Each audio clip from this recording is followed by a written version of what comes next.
Good morning, good evening. I want to do a review on a book by Carl Sandburg. It's actually a book of poems. It's called Chicago Poems, and it was published in 1916. So first, let's talk about what's going on. It's 1916, and poets, we call these the modern poets, they're talking about real depictions of nature and the city. This became really popular.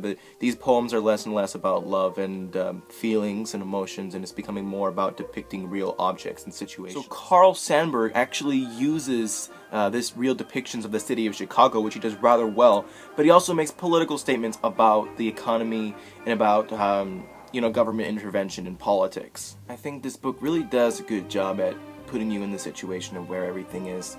You really do feel like you're in Chicago. I've been to Chicago when I was about 4 years old, and of course I was in modern 1990s Chicago. This is 1916 Chicago, but it really does put you in that position, and I think that's why it's a good book, and I think you should.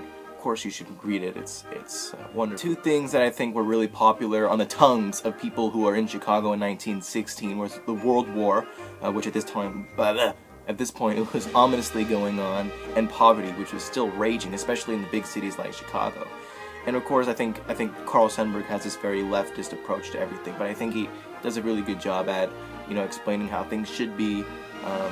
Moreover, presenting the problems and showing how bad they are, because I think for a lot of people around the United States at this point, it was kind of slipping their mind. They didn't really think about it. Like, there's one poem about here, it's called The Old Woman, and he talks about this old woman, and you can see her through the streaks of light through your car, and you can see her, and she's bloated and poor. And it really makes your heartstrings pluck, and I think it even made me a little more to the left, I guess, I don't know. And there's even some historical background in here too. There's two poems I think are very historical. One is called Anna Imroth, and the other is called Schaumfort. And Anna Imroth gives a good reference to the Triangle Shirtwaist Factory fire in 1911, who killed all these Italian and Russian girls, immigrants, because of safety hazards. And another one was Schaumfort, and Schaumfort was this French writer in the 1700s who was so suicidal, and he tried to kill himself, but he lived anyway. And it gives a funny poem in here. I think it's a great book, really it is. So here's my copy. It's all beat up because I read it so much. You can probably get all of these online, although I'm kind of the person that has to buy everything because I feel sympathetic for the person who wrote it, even though they're dead. But here's what the poems look like. Some of them are really short, and then they get longer as you go, and they're really good messages. They talk about happiness, talks about sadness. It makes you really feel like you're on the streets of Chicago in 1916, and I think it's a wonderful example of early poetry for this writer.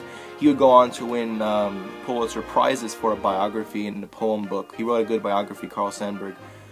He wrote a biography of Abraham Lincoln, the 16th President of the United States, which is also good to check out. I recommend it.